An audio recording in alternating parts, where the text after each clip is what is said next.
I recall with sadness the day Dr. Azikiwe summoned Prime Minister Balewa to the State House on the latter's return from Bauchi after the election. I was the only NPC minister present in Lagos on that day, Saturday, January 1, 1965. On his return from the State House, Balewa told me that Dr. Azikiwe had decided not to invite him to form a new federal government because he believed the NPC had not won the election. Accordingly, Azikiwe demanded Balewa's formal resignation, a request Balewa declined. Balewa also said he suspected the president had something up his sleeves, for Dr. Azikiwe was understood to have met the armed forces and police chiefs to remind them of their oath of allegiance to him as president and their commander-in-chief, and actually also to the government of Nigeria. Accordingly, they were duty-bound to carry out his orders, which he warned might be issued sooner rather than later. Please pay attention. I'm going to read another book very soon. Accordingly, they were duty-bound to carry out his orders, which he warned might be issued sooner rather than later. The PM asked me to intimate Sir Ahmadu Bello in Kaduna about the situation in the usual manner. That is, in the coded language which Sir Ahmadu and I use whenever we discussed sensitive matters over the telephone. Sir Ahmadu's reaction was that I should advise the PM to leave Lagos at once, a suggestion Balewa flatly ignored. But coming back to this book, I want to show you something very quickly. The book is Beckon to Serve by Shagari, but there's something I want to quickly show you. Alright, I want to read something to you. So, Bible's up way, let know in the matter of two witnesses, the truth shall be established. This book is called Emeka. It's by Frederick Forsyth. Please listen and be blessed. In the autumn of 1964, Emeka, that's Chukwuemeka Odumegwu Ojukwu, Emeka called a meeting of the Nigerian staff officers in Lagos and put to them a question. No British officers were asked to attend. The question was this. Nigeria's president was by then an Easterner of the NCNC party. Although a non-executive president, Dr. Nnamdi Azikiwe was also holder of the title of Commander-in-Chief of the Armed Forces. But the democratically elected government was of the NPC party, headed by Alhaji Abubakar Tafawa Balewa, under whom the defense minister was Alhaji Ribadu. In the event of a political crisis, and in the event of conflicting orders from president and premier, whom should the army obey? Who is asking this question? Ojukwu. Who is he asking? Nigerian officers. Okay, stay with me. No one knew. No one had the faintest idea. No one had ever thought of it before. They agreed that Emeka should find out exactly where they all stood, and as quickly as possible. He resolved to consult the British General Officer Commanding, General Welby Everard. But before he could do so, Lieutenant Colonel Yakubu Gowon, who had attended the meeting and said nothing, eager as ever to seek favor. I don't believe this thing, but let's read it. Eager as ever to seek favor with the British, something that still continues today, had run to General Welby. I have to stop to explain this. This is nonsense. It's not about being eager to seek favor with the British. The author of this book himself said it in his own memoir that he was on the side of Biafra. Frederick Forsyth. Okay, I have that memoir somewhere. The man was a propagandist just like Chinua Achebe. So the jab at Yakubu Gowon was unnecessary, but true to form. Anyway, it says here that Yakubu Gowon had run to General Welby Everard. He said he was eager to seek favor with the British, which I don't really think was what was happening, but let's continue. He had run to General Welby Everard with a tale that Emeka was holding political meetings. If I keep reading and I don't address this particular thing, we will not understand why I switched and said he was a propagandist. So just so that we can all be together and I will be on the same page and I will not be distracted, would you mind if I read something from David Ejo?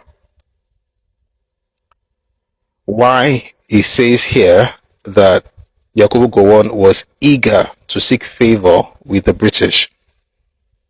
Ojukwu had done something similar when he had called together um, certain people to organize a coup. And the two of the people he called to be part of that, in fact, the four main people that he called to be part of that coup were Basi, Victor Banjo, David Ejo, and Yakubu Gowon. I'm going to read what David Ejo said about that particular plan.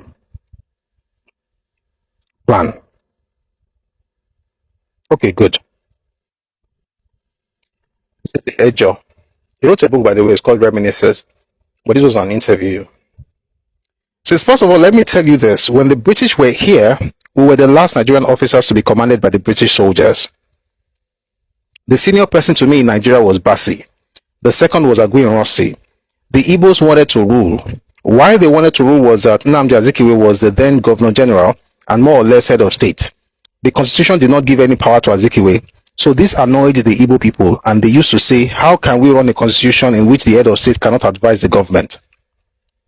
The government cannot contact the head of state for any advice. Is that not similar to what Michael Okpara said, or what Michael Okpara said in the Morning Post that Sheikh Shagari referred to earlier? In case you were not here, I'll just read it down very quickly. It says here, mere publication of the census figures precludes a leader of a major political party from aspiring to the leadership of the nation.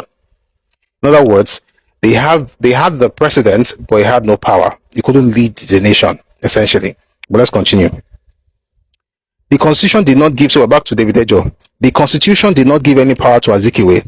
So this annoyed the Igbo people, and they used to say, how can we run a constitution in which the head of state cannot advise the government? The government cannot contact the head of state for any advice. So the answer was, well, to take over, since they were already leading, and yet they had no control over the government. That was why the Igbo soldiers decided to organize a coup. But at that time, there were four major leading officers, which included me, Yakubu Gowon, Basi, and Ojukwu. Igbo people relied on Ojukwu for the coup, and they were able to convince the Yoruba.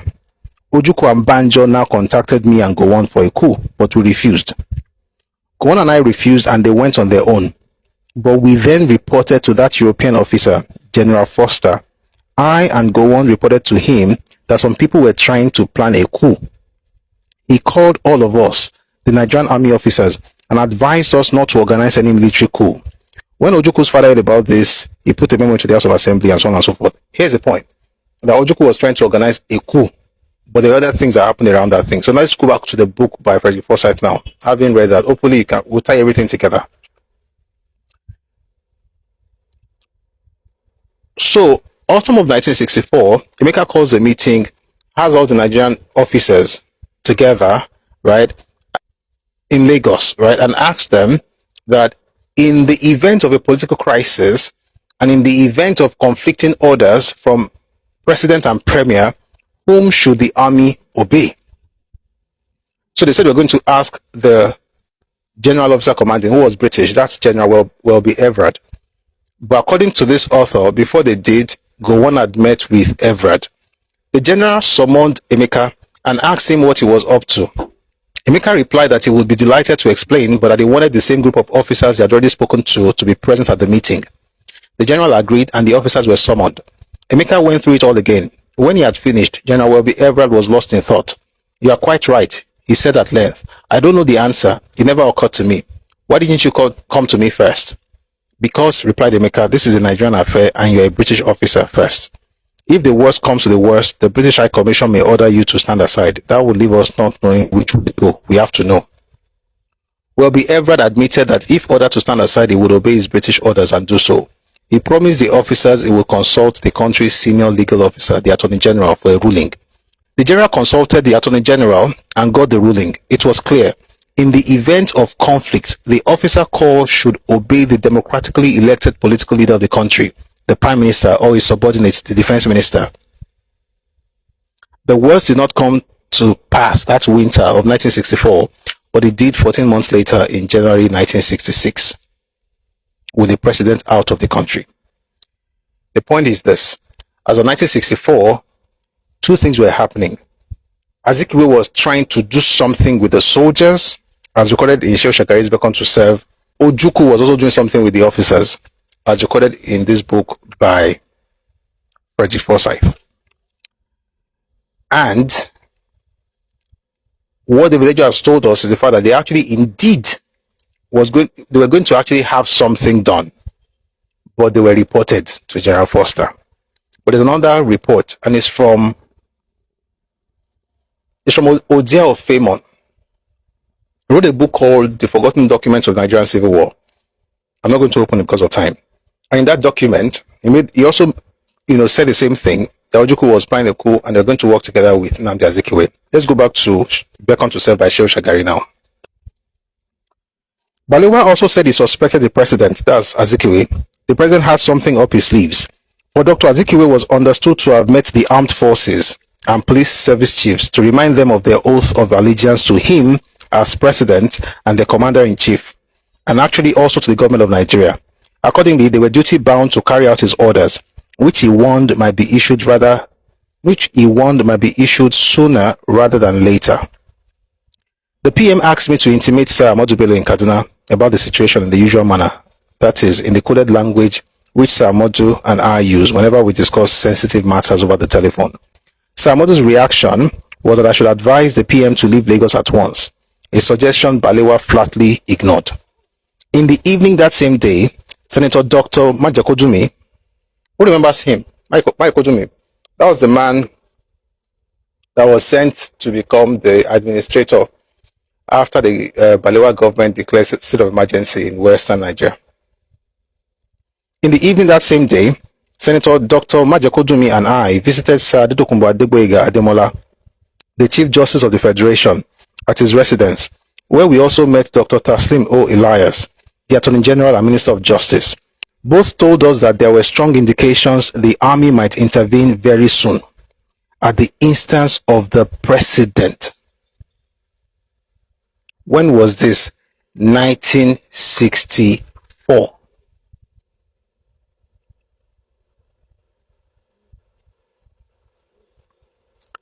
So what we read here was Ojukwu trying to get his people's buy-in, so not his people, trying to get the army officers buy-in so that whenever Azikiwe gave them the go-ahead, they will just follow him. And that's why he asked that question. In the case of conflicting orders from the Prime Minister and the President, whom should we follow? Because they knew something was up. That thing that was up is what this man is talking about. And he's not just talking about himself, he's mentioning names, and those people were alive when he wrote the book. He says Senator Dr. Majakodumi and himself visited Sir Adedokunbo Ademola, who was the Chief Justice of the Federation, at his residence, where we also met Dr. Taslim O. Elias, the Attorney General and Minister of Justice. Both told us that there were strong indications the army might intervene very soon at the instance of the president, and advised that something be done immediately. They had already asked Dr. Majakodumi to advise the PM to instruct the service chief to disoblige any orders from the president. They now wanted me to help persuade Balewa to act instantly. I proceeded to Balewa's residence and urged him to accept the advice, or the one earlier offered by Sir Ahmadu. Balewa refused both, but after continuous urging, he decided to summon the service chiefs the following morning, rather than that night, as I insisted. I'll take that again. I proceeded to Balewa's residence and urged him to accept the advice, or the one earlier offered by Sir Ahmadu. Balewa refused both, but after continuous urging, he decided to summon the service chiefs the following morning, rather than that night, as I insisted. Meanwhile, Sir Adedokunbo and Dr. Elias took a new initiative. They requested Sir Bayramian, a British Cypriot and Justice of the Supreme Court, to speak to his fellow British national, Major General Sir Christopher E. Welby Everard, the General Officer Commanding, to dissuade him from taking any precipitate action which might implicate and embarrass the British government. Justice Bayramian accordingly advised Major General Welby Everard on his constitutional position, pointing out that the office of the president was ceremonial and that it was the PM who had the constitutional power to issue orders to the armed forces. Are you noticing something? I'm doing this intentionally. Are you noticing something? Are you noticing that what you are reading here is what these people are reporting in this one? that what Ojukwu's people are talking about, behind the scenes that led to him getting that information is what we're seeing in the book by Shagari. And if you want to study Nigeria's history, any history by the way, but particularly Nigeria's history, that's the best way to do it, or else you'll be swinging Awolowo propaganda. Anyway, let's continue. So they told him that Justice Berman accordingly advised Major General Welby Everard on his constitutional position, pointing out that the office of the president was ceremonial and that it was the PM who had the constitutional power to issue orders to the armed forces. Sir Adetokunbo also took another initiative. He contacted Dr. Azikiwe's intimate, Sir Louis Mbanefo, the Chief Justice of the Eastern Region, and persuaded him to use his influence on the Dr. Dan Onora Ibekwe, the Eastern Region Attorney General, both of whom also shared Justice Berman's view, got busy working on the president as well as on the PM. Simultaneously, Dr. Okpara, leading other OBGA figures and sympathetic trade union leaders, continually pressed Dr. Azikiwe to stand fast. Alhaji Muhammadu Ribadu, the Minister of Defense, later arrived from Yola and immediately began extensive consultations with the relevant groups, including the armed forces chiefs. When Dr. Azikiwe appeared unnecessarily difficult, Ribadu called an emergency meeting of the NPC ministers to reappraise the situation. After considering the various options, it was decided that the constitution be utilized if the president remained unreasonable. Clause 39(1)(b) of the constitution provided that during any period while the president is absent from Nigeria or is in the opinion of the prime minister unable to perform the functions of his office by reason of his illness, the Senate president would act on his behalf. But if the latter was unavailable, the constitution also allowed the federal chief justice to act as president. Incidentally, Dr. Azikiwe had since May 1964 been spending a great deal of his time at his Nsukka country home, during which period it was announced that he was unwell and required specialist medical attention. Now, the idea was that since the Senate presidency was vacant following the dissolution of Parliament, and President's professed illness would be officially recognized and proclaimed to enable the Federal Chief Justice to stand in for him, thereupon the Federal Chief Justice would ask Balewa to form a federal government. Somehow, this plan rapidly leaked to Dr. Azikiwe late on Sunday. I'll tell that again. Somehow, this plan rapidly leaked to Dr. Azikiwe late on Sunday night, 3rd January 1965.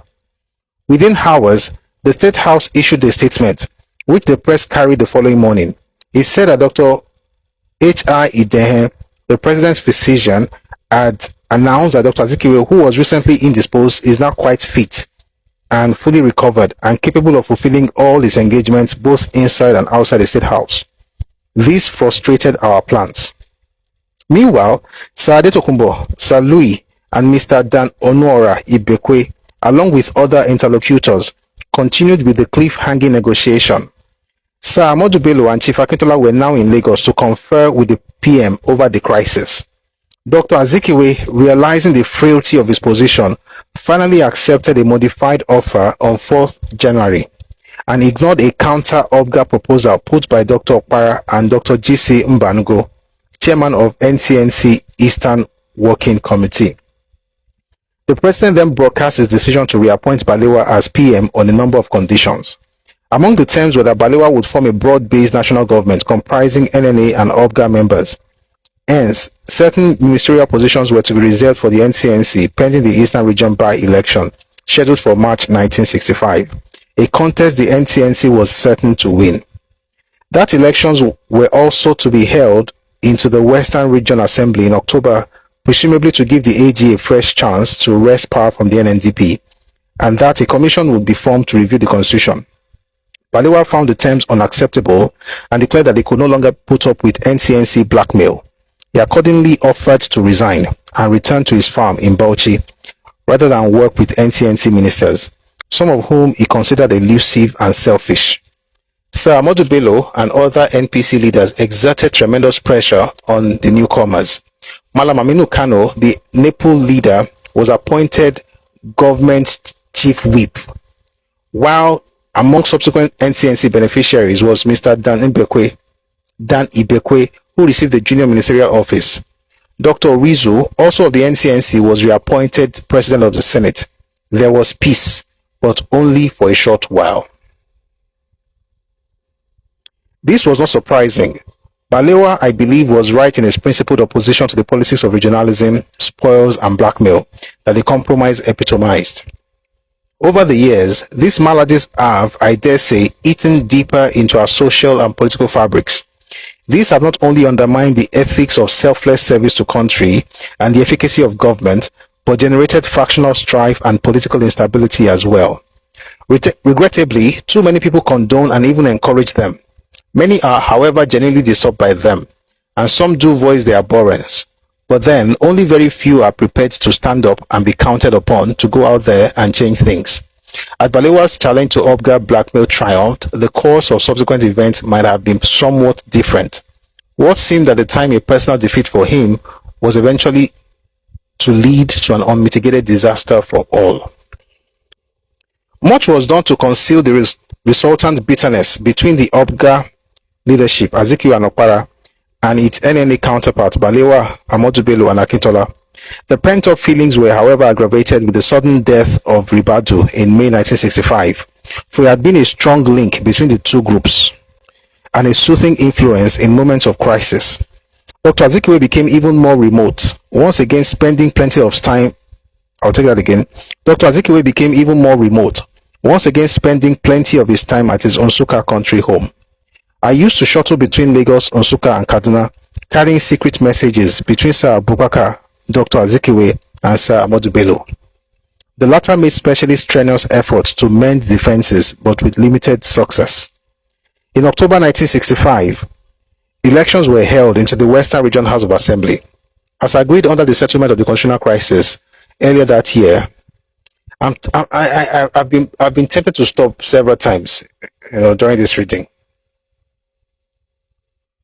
There's a particular gentleman who wrote about the war and the coup, January coup, who talked about everything that happened before the coup. He didn't say anything but what happened in October. He didn't mention anything that happened in 64. All the crises that we read about. I know I was very fast. I'll explain maybe on Friday. I'm trying to get used to the new time. Okay. By the way, if you're joining us for the first time, we have these sessions Mondays to Fridays, 4 p.m. if you're time West African time. So please join us next time. Tomorrow. I'll slow down to explain all these things, but I just need to read it, straight now. But here's the point. The man did not talk about the crisis of 63, the census crisis of 63, or the political crisis of 64. Eventually got Azikiwe, under house arrest on the orders of Balewa, which this man also, for some reason, decided to omit. Didn't talk about how they were able to settle it. Didn't talk about the fact that there was going to be a coup in 64, and Azikiwe was actually favoring that idea. Didn't talk about what Ojukwu was planning in 64. Didn't talk about the intrigues of 65, the first, the first half of 1965, the many things that happened, which we read very briefly. Did not talk about the fact that it was in August of 65 that the coup that was executed in January of 66, was planned. As far as, the first team meeting, the first time they met to plan that coup was in August of 1965. And there was Emmanuel Fajuna, Donald Kafo, and Captain Oji. They had that meeting in August.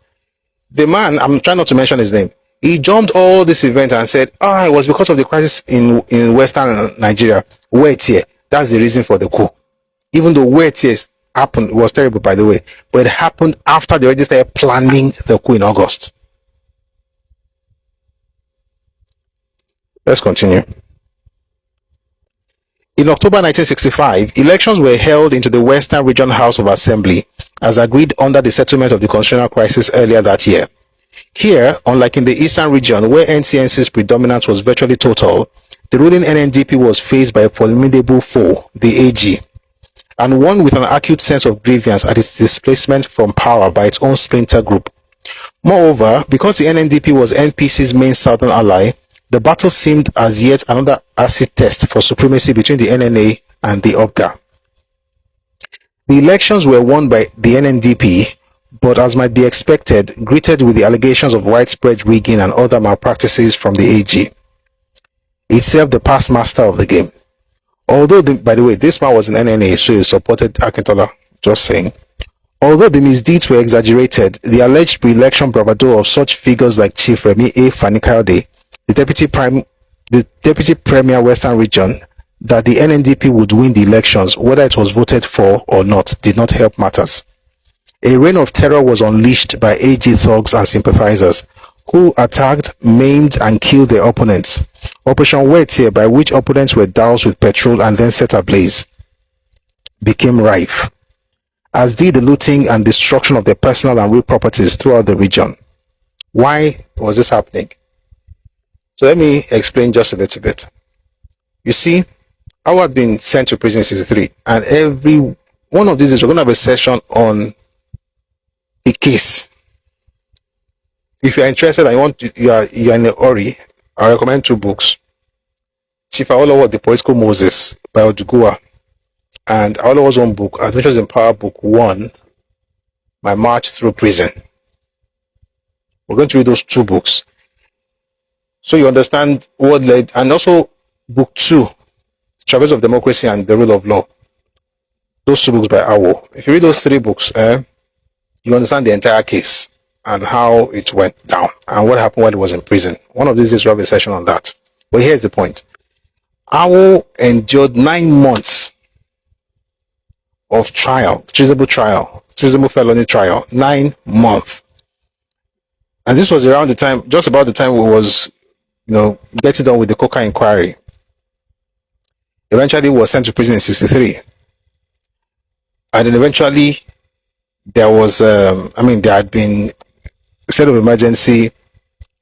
We've had issues. Adegbero became premier. Akintola said no. They went to court, went all the way to England. Finally, Adegbero was there. The Akintola was put back by Tafa Balewa. People were watching. All right? People were watching. Then in 65, Fanika, they now had the guts to say that on the bow, and I'm win. Because the party had broken into 2. AG was with NCNC in Oga, NNDP had aligned with NNA, or with NPC to form NNA, and then people were seething. When the results were, when they declared that, in this particular case, by the way, the results came out before the elections were over. The Akintola won. That was when people now hit the streets. What they did, bad stuff. I'm just trying to explain the things that led to the terrible events. Now, we're not just like, wait here. They wait here because until dry it. The revolt was greatly stimulated by an undercurrent public discontent. Since the constitutional crisis in early 1965, many people had, at AG's surreptitious instigation, refused to pay taxes. Accordingly, the regional government's ability to finance its activities, including the payment of salaries to public employees, increasingly weakened. This is nonsense. Because it was actually Akintola himself who reduced taxes in some cases and abolished taxes in some other cases. He abolished taxes for women in Egba, Ijebu, and Remo divisions against the better judgment of Awo and the party. So if people did not pay you taxes, don't blame anybody. Anyway, I don't know. I don't want to stop to explain, but sorry, Go by the Danone. And when the re-elected NNDP government, threatened by bankruptcy, cut the price of cocoa paid to farmers as its first major act, it provided an added and tempting incentive for the people. That's also not true. I think we discussed this the other day, so I don't have to explain it. How they cut the price of cocoa paid to farmers, again against the better judgment of Awo and the party. But again, this author supports Akintola, so that what he said happened, but the reasons for what he said happened are not true. Okay, the events happened, but the reasons are not the ones he's giving. The unrest spread to Lagos, where AG thugs continued with the mayhem and killings. So intense and widespread was the violence that the efforts of the police to maintain law and order were stretched to the limit. Federal members of parliament from other parts of the federation traveling to Lagos by train did so with armed escorts. Non-Obga MPs who risked traveling by road were robbed and attacked, and their vehicles burnt. When it became utterly dangerous for NPC federal legislators to travel to Lagos for sittings of federal parliament, the party headquarters in Kaduna decided to ensure their safety. Personal bodyguards, drawn from a genre of people known in Hausa as Yantauri, tough characters who by some sort of supernatural means are immune to injury from offensive weapons like knives, swords, machetes, and chisels, were recruited from all over the north and gathered in Kaduna. Each of the legislators was allocated 2 bodyguards. The party entrusted me with the task of feeding the Yantauri, numbering about 200, while they were in Lagos. 50 bags of rice and money were sent from Kaduna for the purpose. I hired a contractor, Alhaji Buhari Agege, to feed the bodyguards. They were staying with the escortees at Leko Flats, the legislators' quarters, whose acronym derived from the erstwhile Legislative Council. The contract, in other words, Okweruku Alatinoth Eruku Yapa. The contractor brought all the necessary cooking stuff to Lego Flats by lorry one evening. Members of the opposition parties got suspicious and scared, and some informed the police that they had seen a lorry unloading small arms at the flats in the middle of the previous night. They alleged that the bodyguards were NPC's private army, who were being armed to attack opposition MPs. While MPs were in parliament the following morning, the police raided Lego Flats and arrested all the bodyguards. When the matter was reported to me, I went to the police force CID at Alagbon Close to find out what had happened. I was shown a room where the police had stored all the small arms recovered from the bodyguards, which in fact were knives, swords, and bows and arrows. The suspects were locked up in another room. It was a pitiful yet ridiculous spectacle. The usual boastful Yantauri for once appeared tamed, rather haggard and helpless. They were happy when they saw me and begged to be rescued.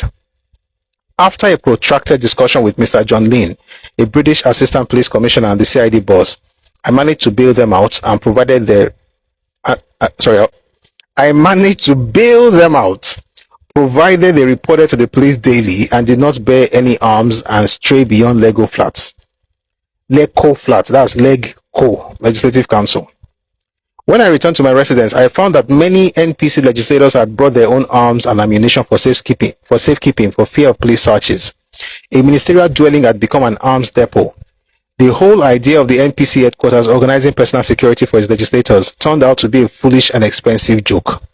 It was amidst the chaos in the West and growing unease nationwide that 3 key actors in the Nigerian drama each took a rather unexpected step, which astonished the public. Dr. Azikiwe, the president, took a vacation and arrived at London on 16th October 1965, ostensibly for medical attention. I thought you said he was well when he was in Osaka. I'll take it again, the paragraph. It was amidst the chaos in the West and growing unease nationwide that 3 key actors in the Nigerian drama each took a rather unexpected step, which astonished the public. Dr. Azikiwe, the president, took a vacation and arrived at London on 16 October 1965, ostensibly for medical attention. In other words, the man was away since October.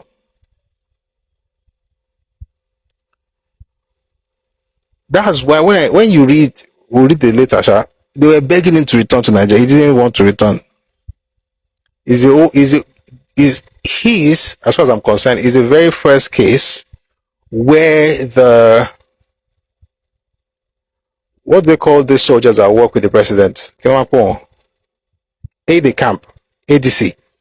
His own case was the first time where an ADC would leave his principal abroad and return to Nigeria.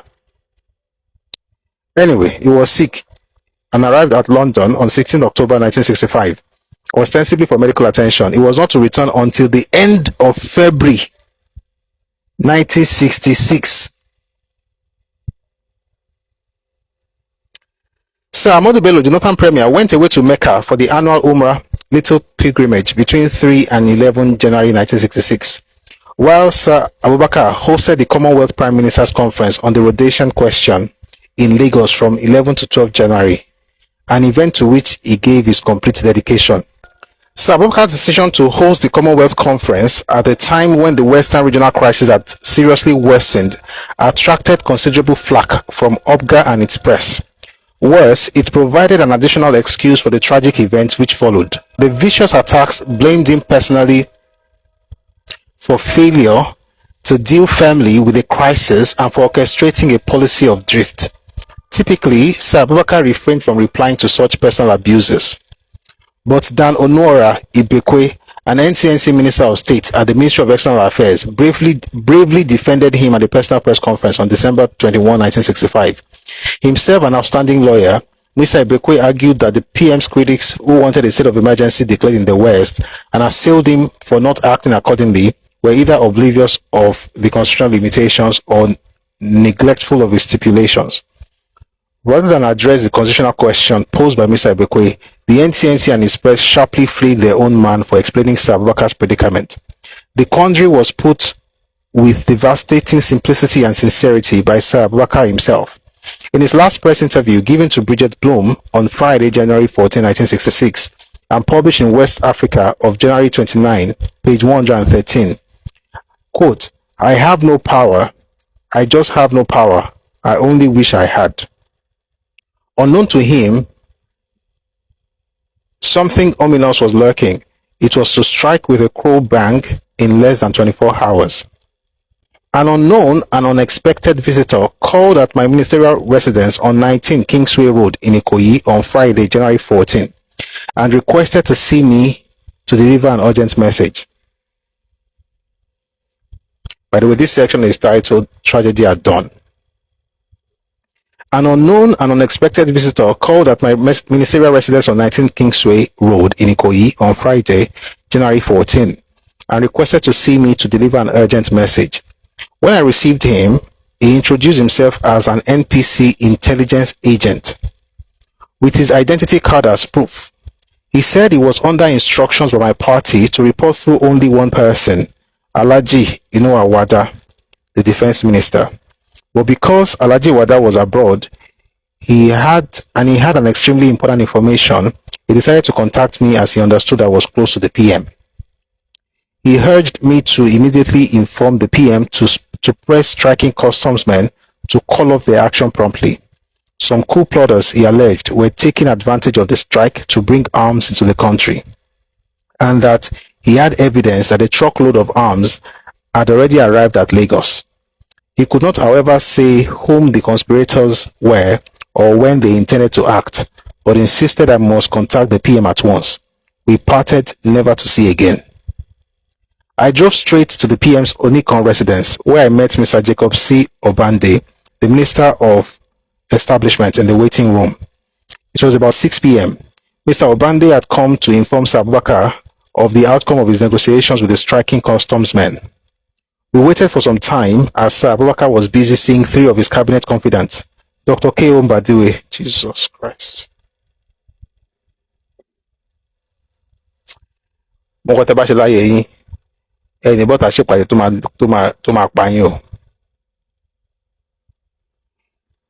Remember this name.